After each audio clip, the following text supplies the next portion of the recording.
Bonjour à tous, je vous propose ici un tuto pour vous guider dans la création d'une instru qui pourra servir à l'accompagnement d'un slam, d'un rap ou d'une chanson. Pour cette création, on fait le choix d'utiliser essentiellement des loops, c'est-à-dire des boucles de sons que l'on va combiner ensemble. Comme d'habitude, on procède par étapes. C'est parti! Pour des raisons pratiques pour moi, cette première étape est présentée avec le logiciel Logic, puis nous passerons sous Cakewalk, qui est le logiciel ciblé pour cette réalisation. Pour bien organiser ta composition, il faut penser dès le départ à la forme, autrement dit au déroulement du morceau. Voici une forme simple qui peut te servir de modèle pour un morceau court. Modèle que tu pourras adapter à ta guise, avec une introduction, un couplet, un refrain, un pont, puis le retour du refrain. Pour chaque partie, tu vas créer un assemblage de loops. Pour l'introduction, je te suggère deux solutions. Soit lancer un son isolé qui va poser l'ambiance et qui reviendra plus tard ou sera directement intégré à l'accompagnement. Soit une accumulation progressive de sons servant ensuite à l'accompagnement du couplet ou du refrain, comme c'est le cas dans l'exemple proposé.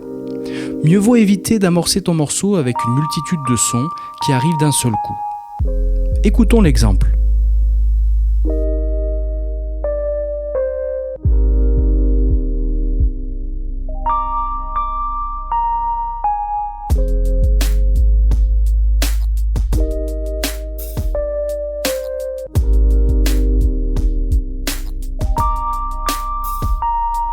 Avec cet assemblage de boucles toutes faites, on remarque tout de suite le problème du côté un peu mécanique qui se produit et qu'il faudra atténuer par la suite.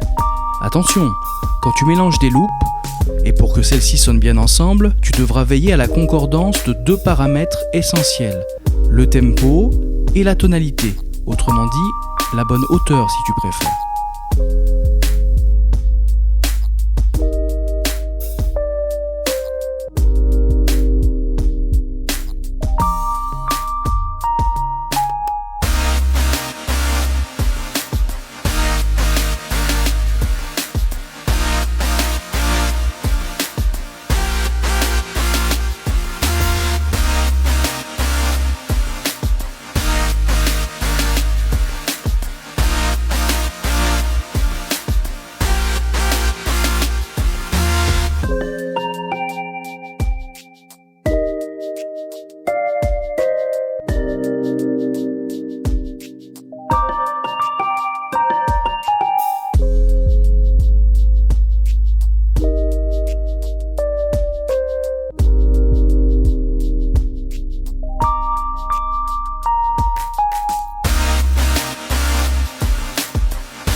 Avant de te lancer dans ta création, il faut vérifier les paramètres du logiciel. Va dans Édition puis Préférences et vérifie que pour l'audio, les pilotes d'entrée et de sortie sont bien sélectionnés. Vérifie également, pour le MIDI, que le synthétiseur virtuel est bien activé. Tu pourras également contrôler directement sur les pistes, en bas à gauche, la sortie sélectionnée.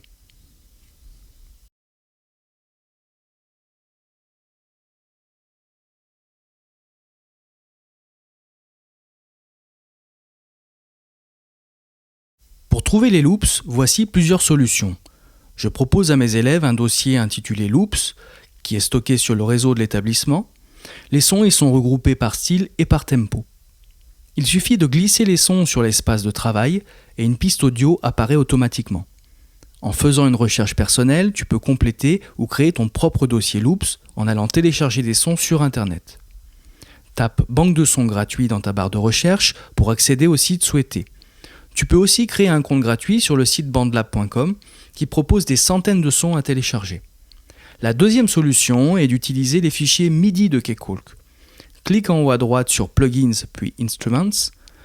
En glissant, insère par exemple la batterie virtuelle, une piste MIDI apparaît. Clique sur l'icône de l'instrument pour ouvrir la fenêtre représentant ce dernier. À gauche, clique sur le style que tu veux. Plusieurs samples te sont proposés. Glisse-en un sur la piste pour pouvoir l'utiliser dans ta composition. En double-cliquant sur ce dernier, tu pourras même le modifier comme tu le souhaites, puisque c'est un fichier MIDI. Quand tu combines tes sons, utilise des sons ayant une nature et une fonction différentes. Rien ne sert de superposer 3 batteries ou 3 basses à la fois. Je te conseille de te limiter à la superposition suivante, avec drums, basse, guitare et ou synthé, plus un élément mélodique. N'oublie pas de prêter attention à la concordance du tempo, de la tonalité et de l'harmonie de tes différents samples, notamment quand il y a un enchaînement d'accords. Lorsque tu as terminé tes combinaisons de sons, pour rendre le tout plus musical, voici ce que tu peux faire. D'abord, pense à bien régler les volumes de chaque piste. Le volume général de la piste se gère avec le curseur vertical situé à gauche. Il est possible de faire des réglages évolutifs en recourant à une automation. Clique sur Clips, Automation, puis Volume. Une ligne jaune représentant le volume est alors visible. Tu peux placer des points sur cette ligne pour faire évoluer le volume comme tu le souhaites, pour faire entrer ou sortir un son progressivement par exemple.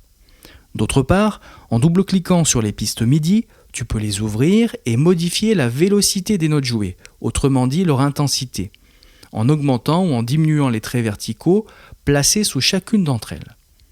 Avoir une vélocité un peu irrégulière va permettre d'humaniser le geste instrumental. Aussi, aux boucles toutes faites, tu peux ajouter une mélodie ou un rythme personnel. Pour ce faire, crée une piste MIDI en faisant un clic droit sur l'espace consacré et contrôle ton instrument virtuel à l'aide du séquenceur pas à pas si c'est une batterie ou du piano roll si c'est une basse ou un synthé. Pour finir, pour les plus avancés, cliquez sur FX puis insérez un effet audio pour rajouter des effets à vos boucles audio ou MIDI. Maintenant vous savez tout. À vous de jouer et à bientôt.